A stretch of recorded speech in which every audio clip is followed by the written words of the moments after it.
Cultural and spiritual issues. Our objectives are going to be to identify cultural competence in psychiatric nursing, look at how that is demonstrated, describe different beliefs about mental illness as it is affected by culture and social groups, differentiate the concepts of religion and spirituality, discuss the role of spirituality and religion in persons with mental illness, and discuss the belief of major religions and their roles in shaping the views of mental illness. It's important to understand the impact that or the significance of spirituality on that individual because it's important when caring for them, especially if they have a mental illness.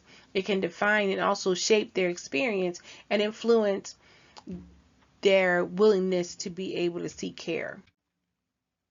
Culture is defined as a way of life for people who identify or associate with one another on the basis of a common purpose, need, and similar background.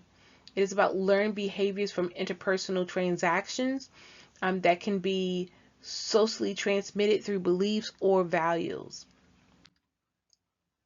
Culture involves dynamics that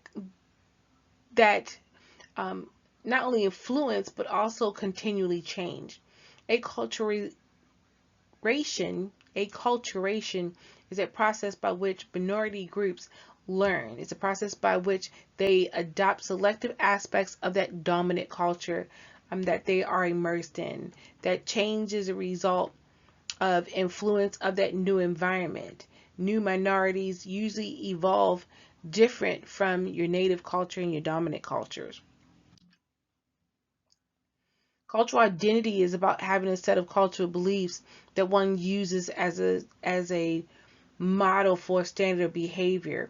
There are multiple cultural identities. The dominant U.S. culture is white American Judeo-Christian origin. When it comes to cultural competence, again, thinking about the academic and interpersonal skills that allow these individuals to understand and appreciate other cultural differences, draw on commonly based values, traditions, and customs, have knowledge of other individuals, not inclusive of themselves, but also differentiated from others in the community, and then being able to develop targeted interventions, communications, and support using all of that knowledge. How do we demonstrate that? Is basically as nurses using creating a bridge to language barriers and having an impact on literacy levels. So we have to be mindful of that as part of our care. Beliefs and practices influence how patients communicate, how they manifest their symptoms, whether or not they seek care, how they cope, and has an impact on how they receive family and community support. Social factors contribute to the development of disorders, especially with ethnic and racial minorities in the U.S., especially if they thrive on a social environment there can that or live on a social environment that has inequalities um, with exposures to things like racism, discrimination, violence, and poverty. This can add to and create part of an issue for individuals with mental illness. Hispanic Americans are a large minority within the U.S. And they're found in urban areas, mainly and more saturated in areas like New York and Chicago, Los Angeles, San Francisco, Miami, and Fort Lauderdale. They use other sources of seeking help, especially when it comes to mental health profession, based on those cultural needs, and they seek help through supportive home care and counseling from amongst their church. If they're bilingual, bicultural mental health facilities um,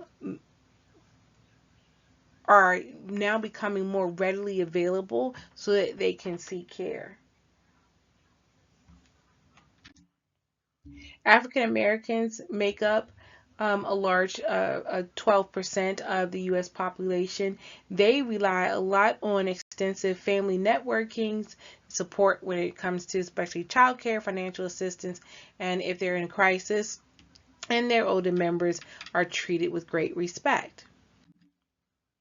As it relates to mental illness, there's a double stigma related to not only the cultural group, but also because of that immersion into a world where racial discrimination, especially for as long as it has existed, has been around and has its impact on the healthcare community itself, especially with the lack of access to mental health services. So you either have those with no insurance, um,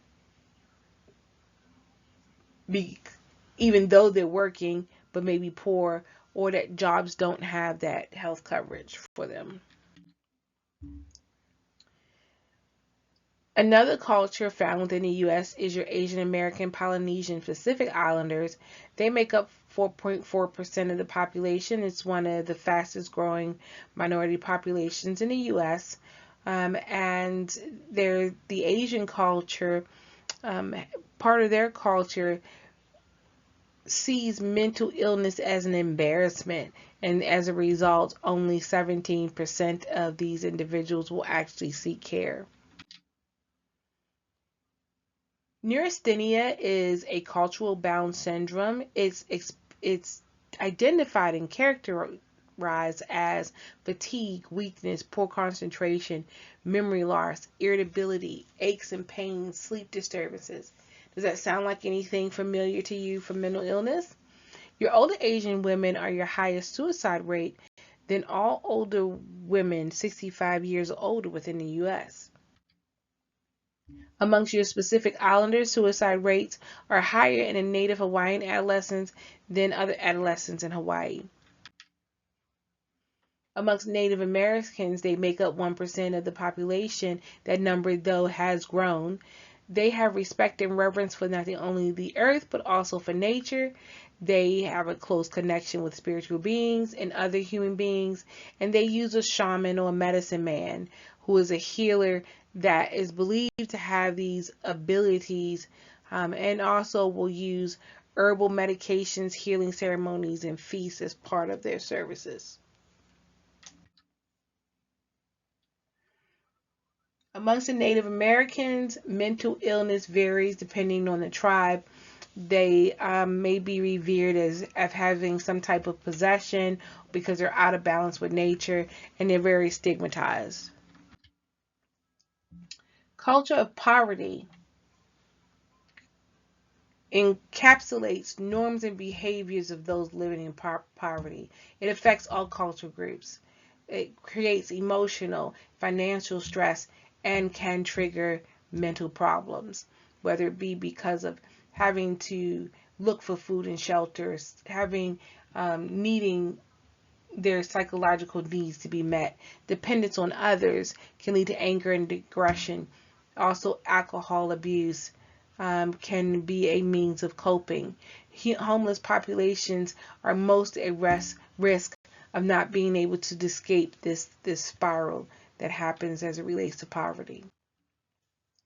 Spirituality has something to do with how a person thinks about themselves as part of either a spiritual force or connection. That feeling of connectedness or relationship or oneness with God and His Spirit or nature in a unifying force.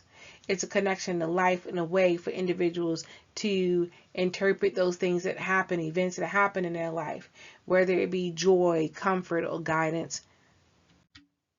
Religiousness is about participating in a community of people who gather because they share that same belief.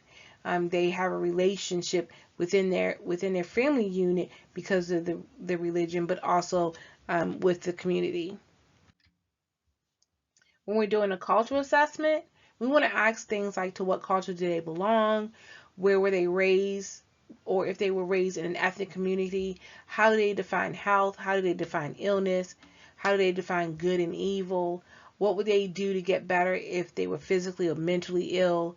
By what cultural rules or taboos do you try to live, and do you eat special foods? Spiritual assessment includes what gives your life meaning, what is the purpose of life? What do you do to bring joy in your life? What life goals have you set for yourself? Do you think that stress in any way has caused you illness? Can you forgive others? Can you forgive yourself? And is your faith helpful to you in stressful situations? Is worship important to you? Do you participate in any religious activities? Do any religious beliefs control your life? Do you believe in God or higher power? Do you pray? Do you meditate? Do you feel connected with the world?